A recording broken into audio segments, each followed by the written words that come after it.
Video like जरूर कर लीजिए और ऐसे वीडियो लगातार फ्री में पाने के लिए चैनल को तुरंत सब्सक्राइब कर लीजिए और बेल आइकन को जरूर टैप कर लीजिए ताकि आगे भी सारे वीडियो आपको मिलते रहे। यूट्यूब में फॉलो करते हैं तो प्लीज ये वाला फ्री टेलीग्राम चैनल जरूर ज्वाइन कर लीजिएगा। सारे नोटिफिकेशन सारे अपडेट यहीं पे आते हैं, ध्यान रखिए। नमस्कार दोस्तों, स्वागत है ऑनलाइन एग्जाम प्रिपरेशन पर which is the part of study for civil services.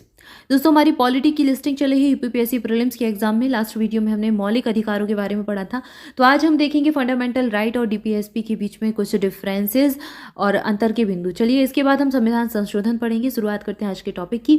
तो मूल अधिकार क्या होते हैं? मूल अधिकार, ये इनसे प्रश्न पूछा जाता है। यूपीपीसीएस, यूपीएससी बहुत प्रश्न इनसे पूछते हैं, 1-2 प्रश्न बनते हैं, तो याद रखना है इनको। ध्यान से देखिएगा। मूल अधिकार ये नकारात्मक है, जैसा कि ये राज्य को कुछ मसलों पर कार्य करने से प्रतिबंधित करते हैं। नकारात्मक किसके लिए है? ये देश के लिए है, क्योंकि मूल अधिकार व्यक्ति के अधिकार हैं और सरकार को मानना पड़ता है। तो ये राज्य को कुछ मसलों पर कार्य करने से ये प्रतिबंधित कर देते हैं। ये न्यायोचित होते हैं, तो न्याय उचित होते हैं और इनके हनन पर न्यायालय द्वारा इनको लागू कराया जा सकता है। मतलब अगर मौलिक अधिकारों का हनन हो तो व्यक्ति न्यायालय में जा सकता है। इनका उद्देश्य देश में लोकतांत्रिक राजनीतिक व्यवस्था स्थापित करना है। ये कानूनी रूप से मान्य है, तो कानूनी रूप से इनको मान्य माना गया है। याद रखना है, ये बहुत एक पॉइंट से प्रश्न बना है। ये व्यक्तिगत कल्याण को प्रोत्साहन देते हैं और इस प्रकार ये वैयक्तिक भी हैं। इनको लागू करने के लिए विधान की आवश्यकता नहीं है, ये स्वतः ही लागू हैं। किसी विधि की आवश्यकता नहीं है कि इनको लागू अलग से किया जाएगा, कोई कानून नहीं बनाना अलग से इनको लागू करने के लिए, ये लागू ही माने जाते हैं। न्यायालय इस बात के लिए बाध्य है कि किसी भी मूल अधिकार के हनन की विधि को वह गैर संवैधानिक या अवैध घोषित करे। तो याद रखना है। इसके बाद नीति निर्देशक तत्व ये सकारात्मक है, राज्य को कुछ मसलों पर इनकी आवश्यकता होती है। गैर न्यायोचित है, मतलब कि इनके न्याय के लिए, इनको लागू करवाने के लिए कानून कोई नहीं है और या फिर इसके लिए कानून बनाना पड़ता है अलग से। इसको जा नहीं सकते न्यायालय में कि ये नीति निर्देशक तत्व इसका हनन हो गया है, तो न्यायालय के पास चले जाएं। इन्हें कानूनी रूप से न्यायालय द्वारा लागू नहीं कराया जा सकता। इनका उद्देश्य देश में सामाजिक और आर्थिक लोकतंत्र की स्थापना करना है। इन्हें नैतिक और राजनीतिक मान्यता प्राप्त है कि व्यक्ति के नैतिक कर्तव्य हैं और या फिर देश के नैतिक राज्य के नैतिक कर्तव्य हैं, व्यक्ति के तो नहीं। व्यक्ति के नैतिक कर्तव्य मूल कर्तव्य में आएंगे, तो ये राज्य के नैतिक कर्तव्य है। राजनीतिक मान्यता है कि इनको लागू किया जा सकता है। ये समुदाय के कल्याण को प्रोत्साहित करते हैं और इस तरह से समाजवादी हैं। ये तथ्य पूछा गया एग्जाम में।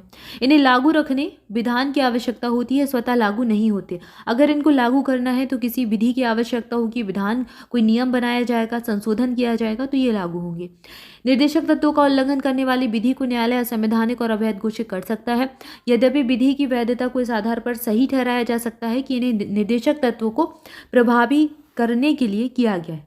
तो ये मतलब इससे देखिए आप काफ़ी जो तत्व हैं विपरीत मिलेंगे, मूल अधिकार और नीति निर्देशित तत्व। तो याद रखना है, कुल मिलाकर याद रखिए, फंडामेंटल राइट व्यक्ति के अधिकार हैं।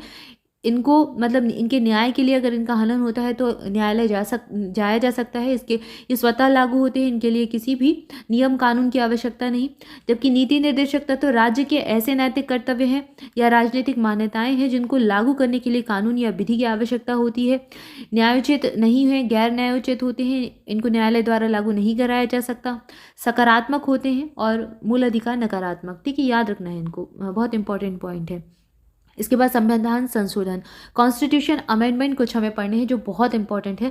जैसे कि पहला संविधान संशोधन ये 1951 में हुआ था। किससे संबंधित है? कुछ कानूनों को न्यायिक समीक्षा के दायरे से बाहर रखने के लिए नवी अनुसूची यहाँ पर इंट्रोड्यूस की गई थी। इसके बाद 7वां कॉन्स्टिट्यूशन अमेंडमेंट 1956 में हुआ था। भाषा के द्वारा पुनर्गठित राज्य और केंद्र शासित प्रदेशों की यहाँ पर शुरुआत हुई थी 1956। 42वां संविधान संशोधन 1976 बहुत इंपॉर्टेंट है। इसको तो मतलब यहाँ पर कई सारे संशोधन किए गए थे, तो लघु संविधान भी कह देते हैं। यहाँ पर समाजवादी, धर्मनिरपेक्ष और अखंडता शब्द ये जोड़े गए थे, इंट्रोड्यूस हुए थे। प्रस्तावना में इनको जोड़ दिया गया था और मौलिक कर्तव्य यहाँ पर निर्धारित हुए थे। बिल्कुल याद रखना है, बहुत महत्वपूर्ण है।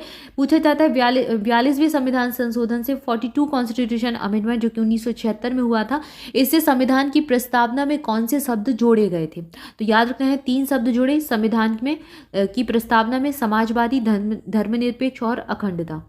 इसके बाद अगला है 44वां संविधान संशोधन 1978। यहाँ से एक फंडामेंटल राइट पहले दिया जाता था, संपत्ति का अधिकार, इसको हटाकर एक कानूनी अधिकार बना दिया, 300 का के तहत रख दिया इसको। तो ये मौलिक अधिकारों की सूची से हट गया। तो पहले मौलिक अधिकार कितने थे? फंडामेंटल राइट यहाँ तक, जब ये 1978 तक फंडामेंटल राइट थे 7। 1978 के बाद फंडामेंटल राइट यानी मौलिक अधिकार हो गए 6। इसके बाद अगला है 52वां संविधान संशोधन। ये वो कॉन्स्टिट्यूशन अमेंडमेंट आपको यहाँ पर बताए जा रहे हैं जो बार बार एग्जाम में पूछे जाते हैं, लगभग हर ही बार एग्जाम में बनता है इनसे प्रश्न, बिल्कुल याद रखना है। 52वां, हर स्टेट पीसीएस ने प्रश्न पूछ लिया। 10वीं अनुसूची इसमें जोड़ी गई जिसमें दल बदल विरोधी कानून। अब ये प्रश्न भी पूछा जाता है 10वीं अनुसूची किससे संबंधित है, तो ये दल बदल विरोधी कानून से संबंधित है। 1985 में 52वां संविधान संशोधन हुआ और इसके माध्यम से इसको पारित किया गया। 61वां संविधान संशोधन 1989 में मत देने की जो उम्र है इसकी आयु को 21 साल से घटाकर 18 साल कर दिया। 73वां संविधान संशोधन और 74वां ये साथ में हुए 1992 में, और यहाँ पर 73वें संविधान संशोधन से पंचायती राज आया और 74वें संविधान संशोधन से स्थानीय निकाय आए, शहरी यानी नगरीय निकाय वगैरह, इनके प्रत्यक्ष चुनाव, इसको यहाँ पर लाया गया था, बहुत महत्वपूर्ण था ये भी। इसके बाद 86वां संविधान संशोधन वेरी वेरी इंपॉर्टेंट 2002 में हुआ। 6 से 14 साल तक के बच्चों की मुफ्त और अनिवार्य शिक्षा, राइट टू एजुकेशन, ठीक है ना, याद रखना है। 101वां संविधान संशोधन 2016, वस्तु और सेवा कर, यहाँ से जीएसटी इंट्रोड्यूस हुआ था। जीएसटी यहाँ पर गुड्स एंड सर्विस टैक्स आ गया था। 101वां संविधान संशोधन अभी हाल ही में 2016 में हुआ। फिर 2019 में 103वां संविधान संशोधन हुआ। यहाँ पर ईडब्ल्यूएस आ गया, आर्थिक रूप से जो कमजोर वर्ग के लोग हैं यानी कि इकोनॉमिक वीकर सेक्शन, इनको 10% का आरक्षण दिया गया। ये सामान्य वर्ग का आरक्षण है, तो सामान्य वर्ग के ईडब्ल्यूएस, आर्थिक रूप से कमजोर श्रेणी के लोगों को, सवर्णों को 10% आरक्षण मिला। और 2019 में 103वां संविधान संशोधन के माध्यम से भारतीय संविधान के अनुच्छेद 15 में 16 में संशोधन किया गया। भारत के जो संशोधन है इसके माध्यम से भारतीय संविधान के अनुच्छेद 15(6) और 16(6) में सम्मिलित किया गया ताकि अनारक्षित वर्ग के आर्थिक रूप से पिछड़े लोगों को आरक्षण का लाभ प्रदान किया जा सके। ठीक है, तो यहाँ पर हमने कुछ महत्वपूर्ण संविधान संशोधन देखे। इसके बाद हमें संविधान संशोधन कुछ डिटेल में भी पढ़ने हैं, तो आइए चलिए स्टार्ट करते हैं। सबसे पहला संविधान संशोधन 1951 आप चाहें तो इसका स्क्रीनशॉट ले लें ताकि एक बार में क्विक रिवीजन आप कर सकें। इसके बाद हमें डिटेल पढ़ना है, तो डिटेल में सबसे पहला संविधान संशोधन पढ़ते हैं।